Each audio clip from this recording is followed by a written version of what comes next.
الحمد لله نحمده ونستعينه ونستغفره ونؤمن به ونتوكل عليه ونعوذ بالله من شرور أنفسنا ومن سيئات أعمالنا من يهده الله فلا مضل له ومن يضلله فلا هادي له ونشهد أن لا إله إلا الله وحده لا شريك له ونشهد أن سيدنا ومولانا محمدا عبده ورسوله أما بعد فأعوذ بالله من الشيطان الرجيم بسم الله الرحمن الرحيم لقد رضي الله عن المؤمنين إذ يبايعونك تحت الشجرة فعلم ما في قلوبهم فأنزل السكينة عليهم وأثابهم فتحا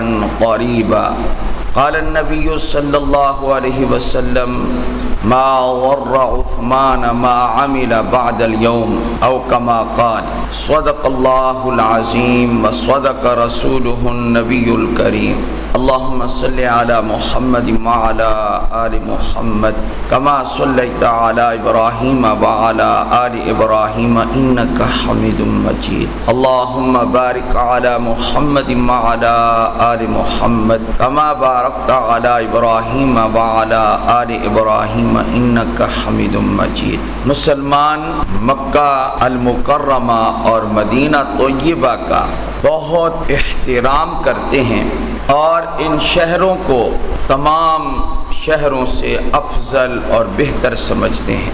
ہر مسلمان مکہ المکرمہ ہو یا مدینہ طیبہ ہو محبت سے ان شہروں کا نام لیتا ہے، اور ان شہروں کا ادب یہ ایمان کی نشانی ہے، ان شہروں کی محبت علامت ایمان ہے۔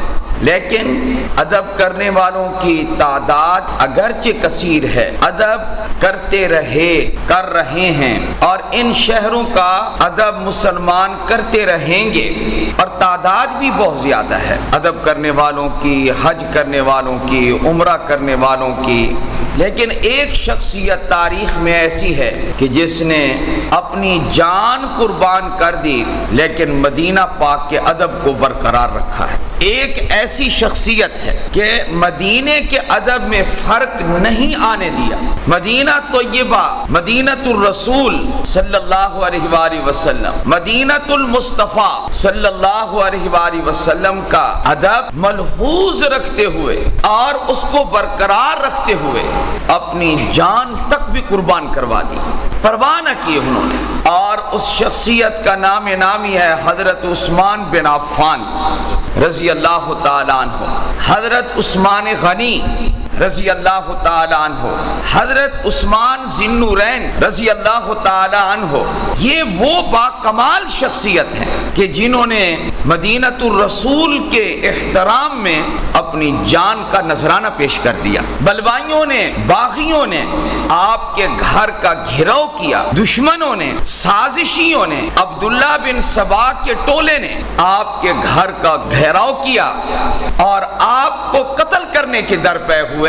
حضرت عثمان غنی رضی اللہ تعالی عنہ سے صحابہ نے عرض کی کہ آپ اس وقت مسلمانوں کے خلیفہ ہیں، اور جو گورنر حضرات تھے انہوں نے کہا آپ ہمیں حکم دیں، ہم ان بلوائیوں پر فوج کو چڑھا دیں ہم، اور ان بلوائیوں سے ہم جنگ کریں اور ان سے ہم مقابلہ کریں۔ حضرت عثمان غنی رضی اللہ تعالیٰ عنہ نے جواب میں کیا فرمایا؟ فرمایا ان پر فوج کشی کی ضرورت نہیں ہے، ان کا مقابلہ کرنا، ان سے جنگ کرنے کی ضرورت نہیں ہے، یہ تو آپ کو قتل کر دیں گے، یہ تو آپ کو شہید کر دیں گے، یہ آپ کی جان کے دشمن ہیں، تو آپ پھر بھی اجازت نہیں دے رہے۔ حضرت عثمان غنی رضی اللہ تعالی عنہ نے فرمایا کہ یہ کام میں نہیں کر سکتا کہ مدینہ الرسول میں، حضور کے شہر میں صلی اللہ علیہ وآلہ وسلم، اس کے شہر کو گھوڑوں کی ٹاپوں سے روندا جائے، میں پاک پیغمبر کے شہر کی بے ادبی کو کبھی برداشت نہیں کر سکتا۔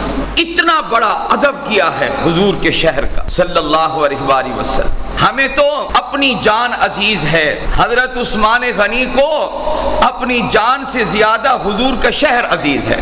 کتنا بڑا فرق ہے. خلفائے راشدین میں تیسرا نمبر ہے حضرت عثمان غنی رضی اللہ تعالیٰ عنہ کا. جام شہادت نوش فرما لیا, پانی بند کر دیا انہوں نے. حضرت علی المرتضیٰ رضی اللہ تعالیٰ عنہ نے اندر پانی بھیجا, اپنے شہزادوں کو حکم دیا کہ تم نے پہرے پر رہنا ہے, اس دروازے سے کوئی اندر داخل نہ ہو. لیکن بلوائی باغی قسم کے لوگ دیواریں پھلانگ کے اندر داخل ہو گئے. سیدنا عثمان رضی اللہ تعالیٰ عنہ پہلے ہی خواب دیکھ چکے تھے. آپ علیہ السلام نے فرمایا, حافظ ابن کثیر لکھتے ہیں, خواب میں آپ نے فرمایا اے عثمان, اس دن روزے سے تھے جس دن حضرت عثمان غنی رضی اللہ تعالیٰ عنہ کی شہادت ہوئی, فرمایا کہ آج روزہ ہمارے ہاں آ کر تم نے افطار کرنا ہے. وہ پہلے سے خواب میں دیکھ چکے تھے. ابن کثیر نے یہ بات لکھی ہے رحمہ اللہ نے, فرمایا کہ پیارا عمل جو آپ کو پوری عمر محبوب رہا, اسی عمل پر شہادت ہوئی ہے. کیا کر رہے تھے؟ قرآن مجید کی تلاوت کر رہے تھے. قرآن مجید آگے تھا اور اس حالت میں حضرت عثمان غنی رضی اللہ تعالیٰ عنہ کی شہادت ہوئی ہے. اللہ اکبر کبیرہ, پہلا پارہ اس کا آخری صفحہ وہی پڑھ رہے تھے اور دشمنوں نے آپ پر حملہ کر دیا. آپ کے جسم مبارک کا خون قرآن کریم کی اس آیت پہ جا کر گرا, فَسَيَكْفِيكَهُمُ اللَّهُ وَهُوَ السَّمِيعُ الْعَلِيمُ. اس آیت پر جا کر گرا. 1400 سال ہو گئے استنبول میں, ترکی میں آج بھی قرآن کریم کا وہ نسخہ موجود ہے جس پر حضرت عثمان غنی رضی اللہ تعالیٰ عنہ کے خون کا نشان ہے. ساری عمر قرآن سے محبت کی تو اللہ نے شہادت کے وقت بھی قرآن کریم کی تلاوت سے نوازا. تلاوت کرتے کرتے دنیا سے رخصت ہوئے ہیں.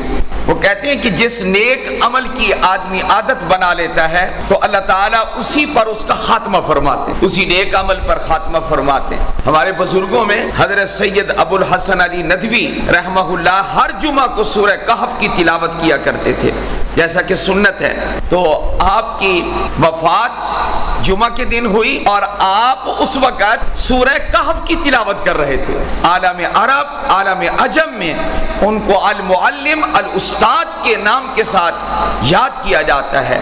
ہندی زبان, عربی زبان, اردو زبان, ان تمام زبانوں پر آپ کو عبور حاصل تھا. اللہ تعالیٰ نے مہارت عطا فرمائی تھی. تو جس عمل کو آدمی نیک عمل کو جاری رکھتا ہے تو اللہ تعالیٰ اسی نیک عمل پر انسان کا خاتمہ فرماتا ہے. اور اس کی اعلیٰ مثال حضرت عثمان غنی رضی اللہ تعالیٰ عنہ کا یہ عمل ہے جو میں نے آپ کے سامنے ذکر کیا. حضرت عثمان غنی رضی اللہ تعالیٰ عنہ کو ایک ایسی فضیلت سے اللہ نے نوازا, سبحان اللہ, کہ اس فضیلت میں حضرت عثمان غنی کا کوئی بھی شریک نہیں ہے. حضرت عثمان غنی جیسا اس فضیلت میں کوئی نہیں ہے. وہ کون سی فضیلت ہے؟ سید الانبیاء حضرت محمد مصطفیٰ احمد مجتبیٰ صلی اللہ علیہ وآلہ وسلم کی ایک بیٹی حضرت رقیہ رضی اللہ تعالی عنہا آپ نے نکاح میں حضرت عثمان غنی کے نکاح میں دی. اور پھر جب وہ وفات پا گئی تو آپ علیہ السلام نے اپنی دوسری بیٹی حضرت ام کلثوم رضی اللہ تعالی عنہا کا نکاح بھی حضرت عثمان غنی سے کر دیا. اب حضرت زینب کا نکاح حضرت ابو العاص سے ہو چکا تھا رضی اللہ تعالی عنہ, اور حضرت فاطمہ الزہرا رضی اللہ تعالی عنہا کا نکاح حضرت علی المرتضیٰ سے ہو چکا تھا. حضرت عثمان غنی کا اتنا اونچا مقام, اللہ اکبر. قرآن کریم کی ایک آیت قرآن پاک میں سورہ فتح میں ایسی چمک رہی ہے کہ حضرت عثمان غنی کی بے مثال فضیلت اللہ نے بیان فرمائی. جب آپ سن 6 ہجری میں خواب دیکھتے ہیں نبی علیہ السلام, میں اپنے صحابہ کو لے کر عمرے کے لیے گیا ہوں. آپ کی عادت شریف تھی رات کو خواب دیکھتے تو صبح آپ اپنے صحابہ کو بیان کرتے. پہلے پوچھتے کسی کو خواب آیا ہوتا تو وہ بیان کرتا, حضور علیہ السلام تعبیر دیتے. اگر کسی کوئی خواب نہیں آیا ہوتا تو آپ کو آتا کوئی خواب تو آپ بیان فرماتے. تو آپ نے ایک دن فرما دیا, میں نے خواب دیکھا ہے کہ میں اپنے صحابہ کے ساتھ, اصحاب کے ساتھ عمرے کے لیے گیا ہوں. حاجرین جو صحابہ تھے جن کے گھر بھی مکہ میں تھے, جن کی جائیدادیں بھی مکہ میں تھیں, جن کے رشتہ دار بھی مکہ میں تھے، مکہ میں بچپن جوانی عمر گزری، تو ان کو مکہ کی محبت ایسے تڑپانے لگی کہ صحابہ نے آواز لگا دی، چلو جی عمرے کی تیاری کرو۔ حضور علیہ السلام نے حالانکہ تعیین نہیں کی تھی کہ اسی سال ہی ہم عمرہ کریں گے، آپ نے خواب بیان کیا تھا۔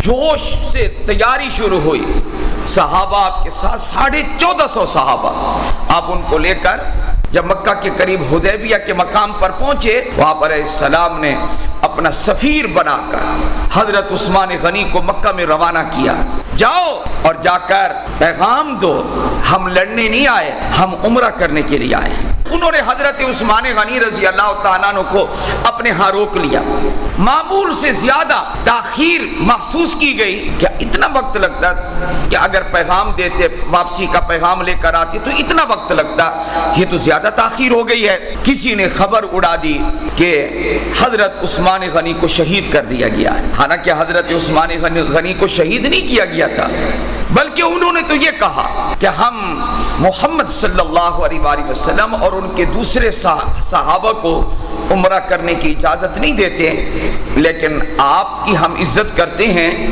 آپ عمرہ کر لیں، ان کو ہم اجازت نہیں دیتے قافلے کو، آپ عمرہ کر لیں۔ ادھر کسی صحابی نے یہ بھی کہہ دیا کہ حضرت عثمان جو نہیں آ رہے، اس کا یہ مطلب ہے کہ وہ تو عمرہ کر رہے ہوں گے، اللہ کے گھر کا طواف کر رہے ہوں گے اور طواف کے مزے لے رہے ہوں گے۔ ادھر ایک صحابی کی زبان سے یہ جملہ نکلا کہ وہ طواف کر رہے ہوں گے۔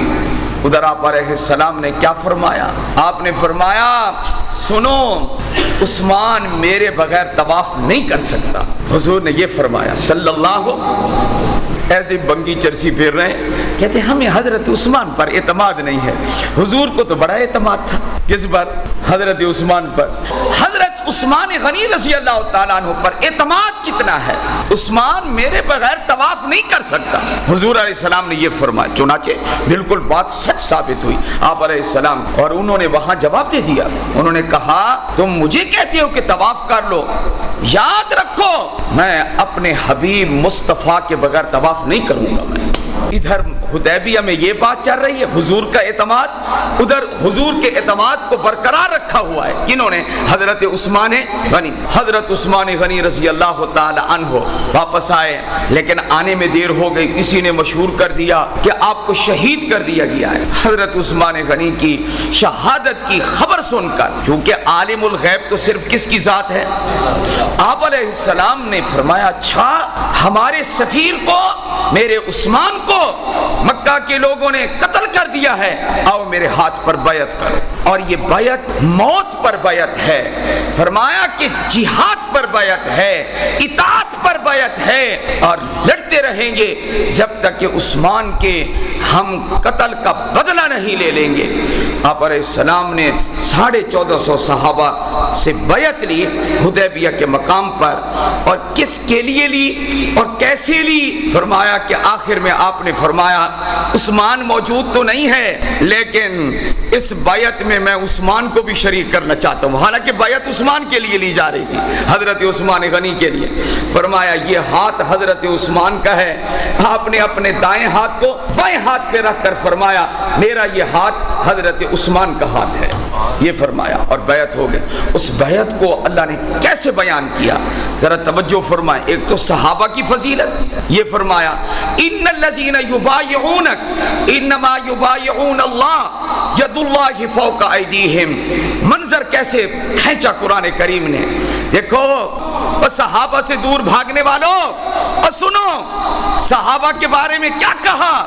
یہ جو 1400 صحابہ، 1450 صحابہ اے محمد صلی اللہ علیہ وسلم تیرے ہاتھ پر بیعت کر رہے ہیں، نیچے تیرا ہاتھ ہے، اوپر صحابہ کا ہاتھ ہے، تیرے ہاتھ پر صحابہ کا ہاتھ ہے، اور پھر ان صحابہ کے ہاتھ پر اللہ کہتا ہے میرا ہاتھ ہے۔ ان الذین یبایعونک انما یبایعون اللہ۔ کچھ لوگ ہیں جو صحابہ رضی اللہ تعالی عنہم اجمعین کا نام نہیں لیتے، ان کے پیٹ میں درد ہے۔ یاد رکھو اہل بیت سے محبت رکھنا بھی ایمان کا حصہ ہے، اور صحابہ سے محبت رکھنا بھی ایمان کا حصہ ہے۔ آپ کو پتا ہے کہ صحابہ کا معنی کیا ہے؟ اصحاب محمد کن کو کہتے ہیں؟ محمد والے. اصحاب محمد کا کیا مطلب؟ محمد والے. محمد والے کون ہیں؟ صحابہ ہیں نا. تو محمد والوں پر کوئی اعتراض کر سکتا ہے؟ نہیں کیا جا سکتا. وآخر دعوانا